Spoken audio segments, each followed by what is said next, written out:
Hello friend, हमारी आज की कहानी है भाई बना दुश्मन।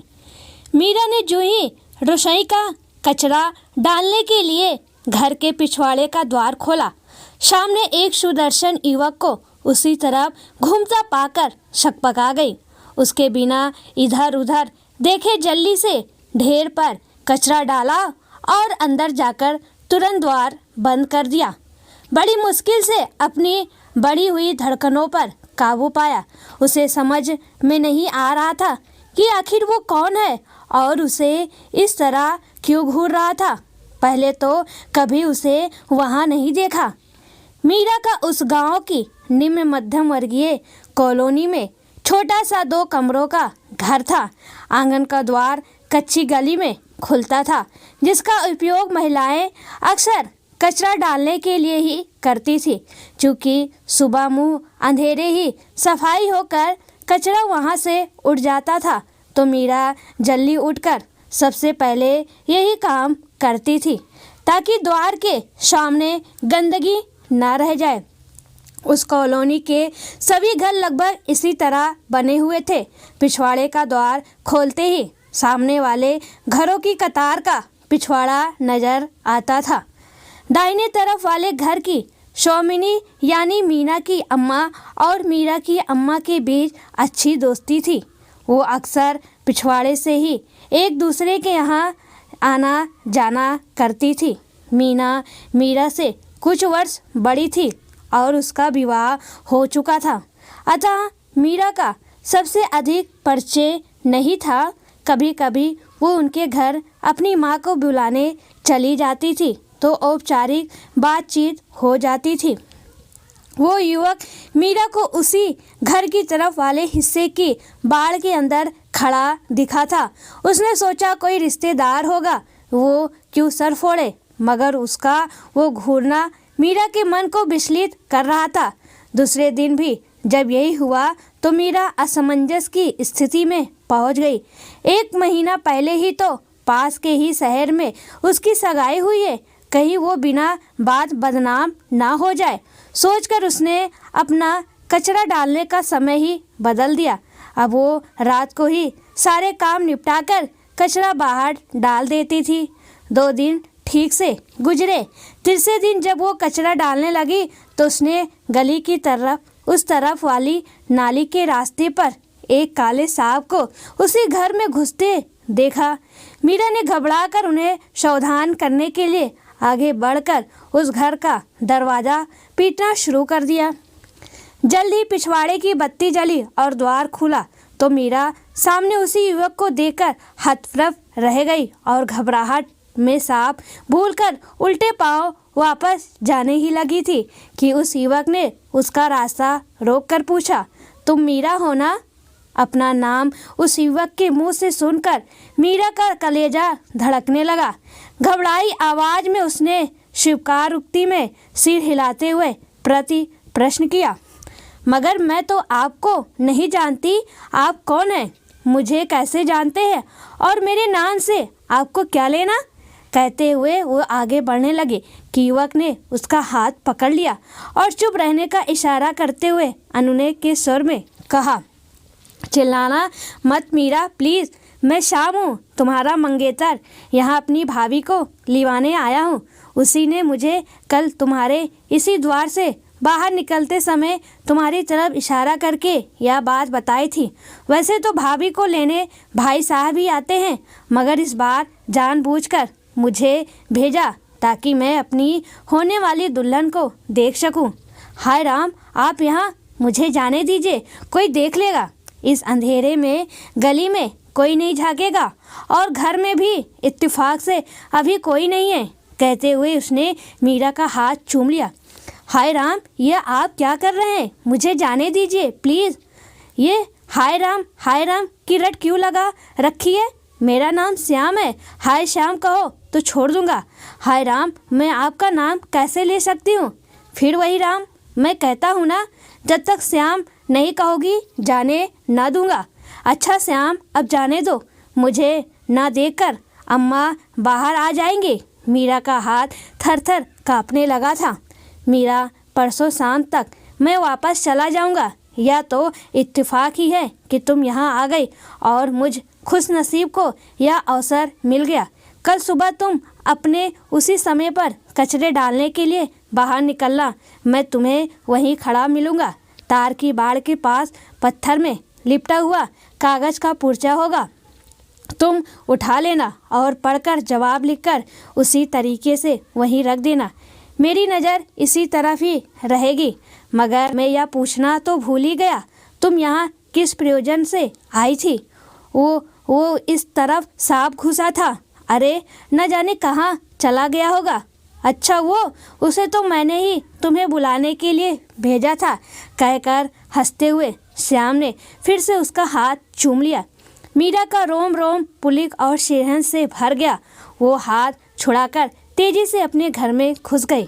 रात भर वो अपने हाथ को बार बार सहलाती, चूमती और मन ही मन बुदबुदाती रही। कितना सुदर्शन और सुंदर है श्याम, मेरा श्याम, और मैं उसकी मीरा। कितना सुखद एहसास। काश वो पल वहीं ठहर जाते। नींद तो अब श्याम ने चुरा ही ली थी। सुबह के इंतजार में करवटें बदलती रही। मुंह अंधेरे उठकर मीरा ने जल्दी जल्दी कुछ कचरा इकट्ठा किया, क्योंकि कल वाला तो वो रात में ही बाहर डाल चुकी थी। जैसे ही द्वार खुला श्याम को वहीं खड़े पाया। श्याम ने हवाई चुम्बन उछाला तो उसने शर्माकर पलकें झुका ली। कनखियों से देखा, श्याम ने पत्थर में लिपटा हुआ कागज तार की बाड़ से बाहर सरका दिया और अंदर चला गया। मीरा ने इधर उधर देखा और टहलते हुए वो पत्थर उठाकर वापस अंदर आकर जल्दी से पत्थर से कागज अलग करके छिपा लिया। अब बारी थी पत्र पढ़ने और उत्तर लिखने की, तो इसके लिए बाथरूम से सुरक्षित स्थान कौन सा हो सकता था भला? मीरा कोरा कागज और लेखनी हाथ में दबाकर इधर उधर देखती हुई बाथरूम में बंद हो गई। जल्दी जल्दी एक ही सांस में पूरा पत्र पढ़ लिया। प्यारी मीरा, बहुत बहुत प्यार। मैं जैसा तुम्हें बता चुका हूँ, परसों शाम तक यहाँ से चला जाऊँगा, मगर जाने से पहले एक बार पुनः तुम्हारा हाथ चूमना और जी भर कर संगीत महसूस करना चाहता हूँ। फिर तो ब्याह होने तक पत्रों से ही जी बहलाना पड़ेगा। यह गांव तुम्हारा जाना पहचाना है और तुम बाहर के कारों के लिए भी घर से निकलती ही हो, तो कल दिन में कोई ऐसा स्थान तय करके बताना जहाँ हमें पहचाने जाने का कोई डर न हो। बाकी बातें मिलकर ही होगी। शिव तुम्हारा श्याम, यानी अपनी लैला का मजनू। पत्र पढ़ते पढ़ते मीरा के पूरे बदन में अजीब सी खुशनुमा खुमारी छाने लगी थी। उसने उत्तर लिखना शुरू किया। मेरे श्याम, ये नहीं हो सकता। जिस गांव समाज के बुजुर्ग बच्चों की सगाई भी लड़के लड़की की अनुपस्थिति में बिना उनकी स्वीकृति लिए कर देते हो, उस समाज से इतने खुलेपन की उम्मीद तो की नहीं जा सकती। और हमारा चोरी छिपे मिलना भी उचित नहीं।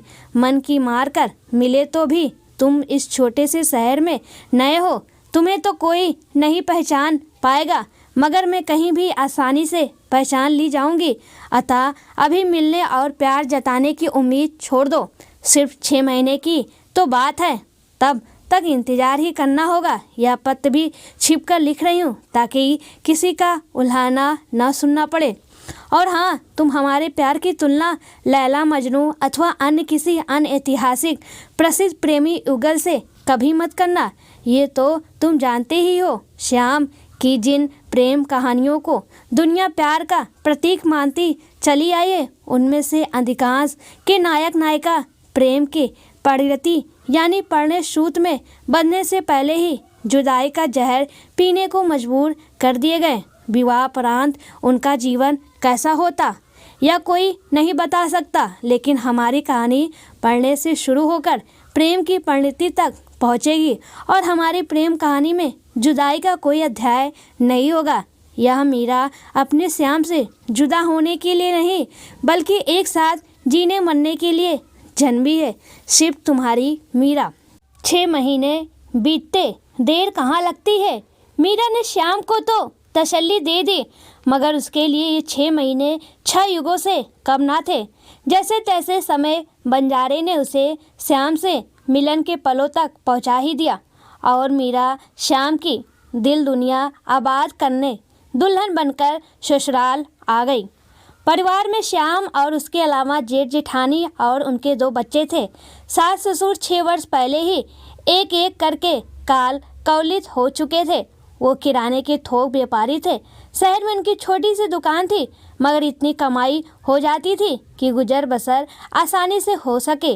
जेठानी मीना उसकी पूर्व परिचित थी, अतः मीरा का परिवार के साथ सामंजस्य बिठाने में कोई परेशानी नहीं हुई। मीना को वो मायके के रिश्ते से दीदी कहकर ही संबोधित करती थी। मीरा ये तो जानती थी कि जोड़े ऊपर से ही बनकर आते हैं, मगर मिलन का माध्यम तो धरतीवासी ही बनते हैं ना। अतः वो जेठ जेठानी का अपने ऊपर उपकार मानती थी कि उन्होंने बिना दहेज के श्याम के लिए उसे पसंद किया था। मीरा के माँ पिता भी इतनी आसानी से जाने पहचाने माध्यम से बेटी के लिए बराबरी का वर घर पाकर निश्चिंत हो गए थे। दुकान का लेन देन और रुपयों का हिसाब जेठ जी जयंत रखते थे, तो घर खर्च की बागडोर जेठानी मीना के हाथ में थी। श्रीग ही मीना बड़ी सफाई से मीरा के साथ भावनात्मक रिश्ता बनाकर घर के सारे कार्य उसके माथे डालती गई। वो बच्चों में व्यस्त रहने का दिखावा करती और दिन भर मीरा को आदेश देती रहती। मीरा भी ना समझ तो थी नहीं, कुछ समय प्यार की मार सहती रही, मगर जब वो गर्भवती हुई तो उससे कुछ आराम करने की आवश्यकता महसूस होने लगी। उन दिनों मध्यम वर्गीय घरों में घर के सारे काम महिलाओं को ही करने होते थे। काम वालियाँ रखने का ना तो रिवाज था, ना ही हैसियत। अतः एक दिन उसने मीना से कहा कि दीदी, मुझसे अब घर के सारे कार्य नहीं होते, आप कुछ सहायता कर दिया करें, तो मेरा शरीर अब कुछ आराम भी चाहता है। मीरा का इस तरह सामने बोलने से मीना को अपना अपमान महसूस हुआ। तुरंत बोली, मीरा, मैं भी लंबे समय से इस घर को संभाल रही हूँ, अब मुझे आराम करने का पूरा अधिकार है। मैंने तुम्हें मेहनती और समझदार मानकर ही अपनी देवरानी बनाया। क्या मैंने 2 बच्चों को जन्म नहीं दिया? घर के कार्य तो तुम्हें करने ही पड़ेंगे। मीरा समझ गई कि मीना को देवरानी के रूप में नौकरानी चाहिए थी, इसी कारण उसने उसे पसंद किया था, मगर वो भी अपना अधिकार हासिल करना बखूबी जानती थी। इस तरह शोषण कब तक सहती? रात में श्याम से इस बात का जिक्र किया तो श्याम भी चिंतित हो उठा, पर घरेलू मामले में सीधे हस्तक्षेप तो कर नहीं सकता था, तो मीरा से कह दिया कि उससे जितना बने करके बाकी छोड़ दिया करे। और मीरा ने दूसरे दिन ही बगावत का बिगुल बजा दिया। रसोई के काम आधे अधूरे छोड़कर आराम करने अपने कमरे में चली गई। मीना को भला ये बात कैसे हजम होती? बात जयंत के कानों तक पहुंची तो उसने श्याम को बुलाकर ऊंची आवाज में कहा, देखो श्याम, मीरा का इस तरह का व्यवहार एकदम अनुचित है। उसे यहाँ रहना है तो घर के कार्य करने ही पड़ेंगे। आखिर मीना ने भी बरसों इस घर को संभाला है, तुम्हारी परवरिश की है, अब उसका आराम करने का पूरा अधिकार है। श्याम को भाई की 2 टूक बात नहीं सुहाई, मगर वो मजबूर था। अगर गुस्से में अलग होने की बात कहेगा तो भाई साहब उसे खाली हाथ बाहर कर देंगे, क्योंकि पिताजी की वसीयत के अनुसार उनके बाद उनकी संपत्ति यानी दुकान और मकान में दोनों भाई बराबरी के साझेदार हैं। मगर यदि कोई भाई अलग होना चाहे तो उसे संपत्ति से वंचित होकर खाली हाथ घर छोड़ना पड़ेगा। वो चाहते थे कि दोनों भाई एक दूसरे का सुख दुख बांटते हुए आजीवन जुड़े रहें। श्याम अब जान गया था कि उनकी स्थिति घर में नौकरों जैसी हो चुकी है। आज वो पछता रहा था कि भाई के कहने में आकर उसने अपनी पढ़ाई अधूरी क्यों छोड़ दी। वो स्वयं तो सारे कष्ट झेल लेता, मगर मीरा पर अत्याचार होते वो नहीं देख सकता था। आखिर बहुत सोच विचार कर उसने मीरा को प्रसव होने तक मायके भेजने का मन बनाया और भाई से इसके लिए अनुमति मांगी। जयंत ने एक कुटिल मुस्कुराहट के साथ अपनी स्वीकृति दे दी और श्याम ने मीरा को भारी मन से प्रतिदिन पत्र लिखने और सप्ताह में मिलने आते रहने के वादे के साथ उसे मायके भेज दिया। और यहीं से उनके दर्द की दास्तान शुरू हो गई। मीरा प्रतिदिन नया सवेरा होते ही श्याम को पत्र लिखती और स्वयं डाक खाने जाकर लेटर बॉक्स में डाल कर आती और श्याम का उत्तर मिलने का इंतजार करती। मगर एक सप्ताह बीत जाने के बाद भी उसका कोई पत्र ना पाकर उसका मन विचलित होने लगा। उसे समझ नहीं आ रहा था कि श्याम उसे इस तरह क्यों तड़पा रहा है। फिर सोचा सप्ताहांत में मिलने आएगा तो जी भर शिकायत करेगी। मगर 2 सप्ताह बीत जाने के बाद भी न श्याम आया न ही उसका पत्र। अब मीरा करे तो क्या करे।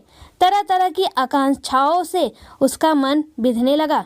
उसकी माँ उसे होने वाले बच्चे का वास्ता देकर उसे खुश रहने की नसीहत देती, मगर मीरा की दशा बावलों जैसी हो गई थी। उसे तन बदन और खाने पीने की कोई शुद्ध ना रहती।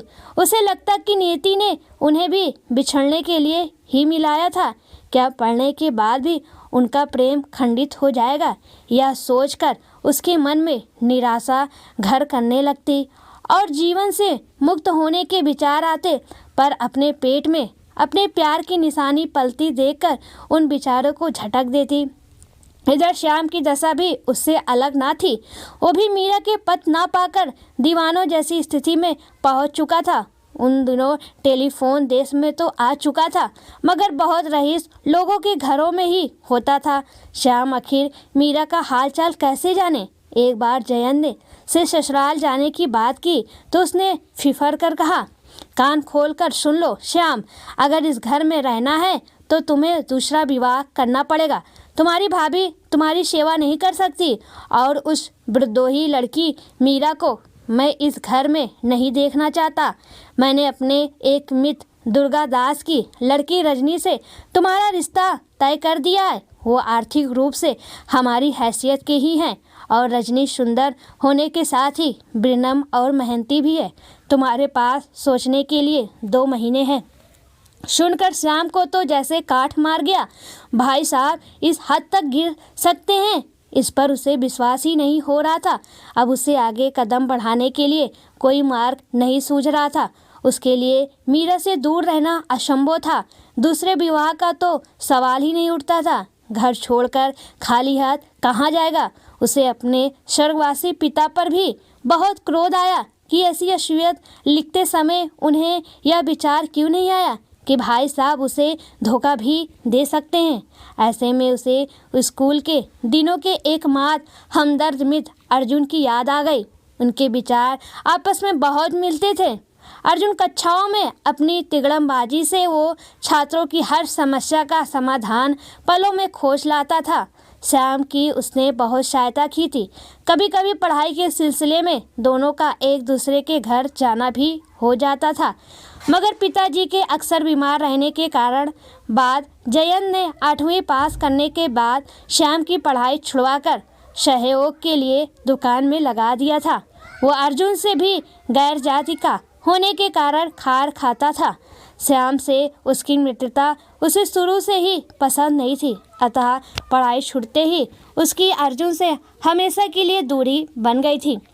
श्याम ने एक बार फिर अपनी समस्या का समाधान के लिए अर्जुन से चुपचाप मिलने का मन बनाया और दुकान की छुट्टी के दिन उसके घर जाकर सारी कहानी सुनाकर अपनी समस्या उसके सामने रखी तो अर्जुन की बाछें खिल गई। वो चहक कर बोल उठा, श्याम तुम जिस लड़की की बात कर रहे हो वो मेरी प्रेमिका है। हम दोनों एक ही कॉलेज में पढ़ते थे। उसके घर वाले को जब हमारे प्रेम के बारे में पता चला तो उन्होंने उसकी पढ़ाई छुड़वा दी। उनको मेरी जाति पर एतराज़ था। उसके बाद हम मिल नहीं पाए, ना ही उसका कोई समाचार मिला। उसके घर वाले शायद इसी वजह से तुम्हारे बारे में सब जानते हुए भी उसका विवाह करने को तैयार होंगे। मैं स्वयं उसके लिए परेशान हूँ। हम दोनों की समस्या एक ही है दोस्त। अब जैसा मैं कहता हूँ वैसा करो। रजनी से विवाह तुम्हें दिखावे के लिए करना होगा। बस किसी तरह एक बार उससे मिलकर सारी बातें बताकर इसके लिए तैयार करना। मैं अभी उससे ना तो मिल सकता हूँ ना ही उसके घर जा सकता हूँ, मगर विवाह के बाद तुम्हारे घर पर तीनों मिलकर आगे की योजना बनाएंगे। मेरे वहाँ छिपकर आने की युक्ति तुम्हें सोचनी होगी ताकि किसी को हमारी योजना की भनक भी ना लगे। श्याम ने सोचा भी ना था कि उसकी समस्या इतनी आसानी से सुलझ जाएगी, मगर उसके मन में यह शंका भी थी कि क्या ऐसा करना शास्त्र सम्मत होगा। अर्जुन से कहने पर उसने कहा, मैं जानता हूँ मित्र, मगर मेरी बात अभी पूरी नहीं हुई। ये तो तुम जानते हो ना कि 7 फेरों के सिवा जो 7 वचनों के साथ संपन्न होते हैं, विवाह पूर्ण नहीं माना जाता है। हाँ तो बस वही कि जब तुम साम दाम और भेद नीति में सफल नहीं हुए तो अब तुम्हें दंड नीति अपनानी होगी, यानी तुम्हें विवाह का केवल अभिनय करना है। ठीक फेरों के समय रजनी बेहोश होने का नाटक करेगी और तुम्हारे भाई और रजनी के पिता किसी भी तरह विवाह रोकने ना देंगे और उसी हालत में एक तरफा मंत्र उच्चारण के साथ विवाह संपन्न हो जाएगा, जो शास्त्रों के अनुसार अधूरा ही माना जाएगा। यह बात तो तुमने 16 आने सत्य कही अर्जुन। मैं आज ही रजनी से मिलने के लिए भाई साहब से बात करूँगा। उसी दिन श्याम ने जयंत से एक बार रजनी से मिलने की अनुमति मांगी। वो अपनी बात बनती देख इसके लिए साहस तैयार हो गया और दुर्गा दास से कहकर एक मंदिर में उनके मिलने की व्यवस्था करवा दी। श्याम ने रजनी को संक्षेप में सारी बातें समझाकर कहा, हम विवाह के बाद सबके सामने पति पत्नी होने का अभिनय करेंगे और कमरे में भाई बहन की तरह रहकर परिस्थितियों के अनुकूल होने का इंतजार करेंगे। रजनी तो अर्जुन के अलावा कहीं भी विवाह होने पर जान देने की योजना मन ही मन बना चुकी थी। अब अचानक खुशियों का खजाना अपनी झोली में गिरते देख खुशी से खिल उठी। वो अपना प्यार पाने के लिए या अभिनय करने के लिए सहज तैयार हो गई। 2 माह में ही उनका अपूर्ण विवाह उनकी सोची हुई युक्ति से संपन्न हो गया, जो उनके पवित्र उद्देश्य की पूर्णता की साक्षी थी। श्याम का मकान 2 मंजिला था। नीचे बैठक और रसोई घर था तथा बीचों बीच ऊपर जाने के लिए सीढ़ियाँ थी, जो दोनों भाइयों के कमरे को विभाजित करती थी। उसके कमरे की बालकनी से पिछवाड़े की गली दिखाई देती थी, जो अक्सर सुनसान ही रहती थी। विवाह होने के 2 दिन बाद ही अर्जुन ने दुकान पर श्याम से मिलकर उसके घर आने के बारे में बात की। श्याम ने कहा कि वो देर रात को पिछवाड़े की गली से उसके घर तक आए। वो बालकनी से रस्सी बांधकर लटका देगा और वो चढ़कर ऊपर पहुंच जाएगा। किसी को कानो कान खबर भी ना होगी। और उसी रात शाम के कमरे में 2 बिछड़े प्रेमी आमने सामने खड़े मौन भाषा में अपनी खुशी का इजहार कर रहे थे। सारी रात आगे की योजना पर विचार विमर्श होता रहा। जब श्याम ने बताया कि इतवार को दुकान बंद होने के कारण सभी देर तक सोते रहते हैं, तो तय हुआ कि हर शनिवार की रात गांव जाने वाली आखिरी बस से वो इसी रास्ते से मीरा के पास जाकर सुबह पहली बस से वापस करेगा। तब तक अर्जुन अपनी मर्यादा का पालन करते हुए रजनी के पास रहेगा। वो स्नातक की पढ़ाई पूरी कर चुका था और अब अच्छी सी नौकरी के लिए आवेदन और प्रशिक्षण में लगभग 1 वर्ष का समय लग सकता था। तब तक यही क्रम जारी रहेगा। उसकी नौकरी लगते ही वह रजनी से कोर्ट मैरिज कर लेगा और किसी भी तरीके से रुपये का इंतजाम करके श्याम के लिए उसके ससुराल के गांव में ही दुकान खुलवा देगा, ताकि वो भाई से अलग रहकर अपनी पुश्तैनी कार शुरू कर सके। पैसों की बात सुनते ही रजनी बोल पड़ी, मेरे पास जो जेवर है ये सभी मैं श्याम भैया के नाम करती हूँ। श्याम के विरोध करने पर उसने कहा, विधाता ने शायद सोच समझ कर ही हमको एक दूसरे से मिलवाया है भैया। करता तो वही एक है, मगर जब मिलन यज्ञ हमारे द्वारा भौतिक साधनों और सहयोग के आदान प्रदान से संभव है, तो मैं भी इसमें आहुति अवश्य दूंगी। कुदरत ने मेरा सबसे कीमती जेवर मुझे वापस दिया है, तो उसके आगे ये सब तुच्छ है। अगर हम में से एक ने भी अपने साथी से जुदा होकर अपनी जान ही दी होती, तो बाकी 3 जीवन भी मटिया मेट हो जाते। मगर बहन, कोर्ट मैरिज से पहले तुम्हें मेरे साथ गांव चलना पड़ेगा, जहां से मैं विधिवत तुम्हारा कन्यादान करके अर्जुन के साथ विदा करूंगा। श्याम ने भावुक होते हुए कहा। तीनों की आंखों में खुशी के आंसू थे। 1 वर्ष का समय उन चारों के सब्र का इम्तिहान लेते हुए गुजर गया। उस दिन रात को 12 बजे जब सब गहरी नींद सोए थे, मीरा के घर के मुख्य द्वार पर दस्तक हुई। आगे के कमरे में मीरा ही सोती थी। वो घबराकर सोचने लगी, इस समय कौन आ सकता है। सब गहरी नींद सोए थे, तो उसने किसी को नहीं उठाया और डरते डरते द्वार की दरार से झाँका तो अस्पष्ट सा एक साया दिखाई दिया। उसने पूछा, कौन है बाहर? मैं श्याम हूँ मीरा, द्वार खोलो। मीरा की आवाज़ पहचान कर श्याम ने कहा, श्याम तो मीरा की नस नस में समाये हुए थे। उसने श्याम की आवाज़ पहचान कर तुरंत द्वार खोल दिया और हर्ष मिश्रित आश्चर्य से उसे देखती रह गई। श्याम ने उसे गले लगाकर प्यार किया और घर वालों को इस समय न उठाने के लिए कहा। फिर अपनी सारी कहानी विस्तार से उसे कह सुनाई। उन्हें एक दूसरे के पत्र न मिलने का कारण भी समझ में आ गया कि जयंत की डाकिये से मिली भगत होगी। मीरा तो खुशी में दीवानी हुई जा रही थी। 3-4 घंटे किस तरह गुजर गए पता ही न चला। श्याम ने हर सप्ताह इसी तरह आते रहने का वादा करके विदा ली और वापस चला गया। घर में श्याम के आने की किसी को भनक भी न लगी, पर सुबह होते ही मीरा ने खुशी से झूमते हुए माँ को सारी बात बता दी। माँ ने उसे गले लगाकर कहा, बेटी, मेरा मन कहता था कि श्याम जरूर आएगा। प्यार अगर सच्चा है तो कुदरत भी उन जोड़ों के लिए सदस्य हो जाती है। समय गुजरता रहा। निश्चित तिथि पर मीरा ने सुंदर सी बच्ची को जन्म दिया। मीरा के चेहरे पर इस समय श्याम की अनुपस्थिति से उदासी छाई हुई थी। उसने तय किया कि बिटिया का नामकरण श्याम की उपस्थिति में ही होगा। सप्ताहांत में श्याम के आने पर आधी रात को बेटी को उन्होंने अपने नामों के प्रथम अक्षर को मिलाकर मीशा नाम दिया। उधर रजनी ने अपनी जी तोड़ मेहनत से मीना का दिल जीत लिया था और अपना प्रेम पाने के लिए कमरत योगी की तरह अपनी भूमिका निभा रही थी। 1 वर्ष का समय उन चारों के सब्र का इम्तिहान लेते हुए गुजर गया। उस दिन रविवार को जब जयंत और मीना सोकर उठे तो नियमानुसार रजनी को रसोई में ना देकर मीना को आश्चर्य हुआ। चूल्हा अभी तक ना जला था, ना ही बच्चों के दूध नाश्ते की कोई तैयारी हुई थी। उसने भुनभुनाते हुए रजनी के कमरे तक जाकर बाहर से ही आवाज़ लगाई तो कोई जवाब ना पाकर गुस्से में दरवाज़ा ठोका तो वो खुल गया और मीना गिरते गिरते बची। मगर कमरा खाली देखकर वो हैरान रह गई और घबराकर जोर से जयंत को अब आवाज़ें देने लगी। जयंत तुरंत वहां पहुंचा तो वो भी विस्मित रह गया। अंदर जाकर खिड़की का पर्दा हटाया तो उसे बालकनी से बंधी गांठें लगी हुई रस्सी लटकती दिखाई दी। अभी वो इस पहेली का हल खोज ही रहा था कि मीना ने बिस्तर पर तकिए के नीचे से एक पत्र निकालकर उसके हाथ में दे दिया। लिखा था, आदरणीय भाई साहब, मैं रजनी बहन के साथ इस घर को छोड़कर हमेशा के लिए अपनी मीरा के पास जा रहा हूँ।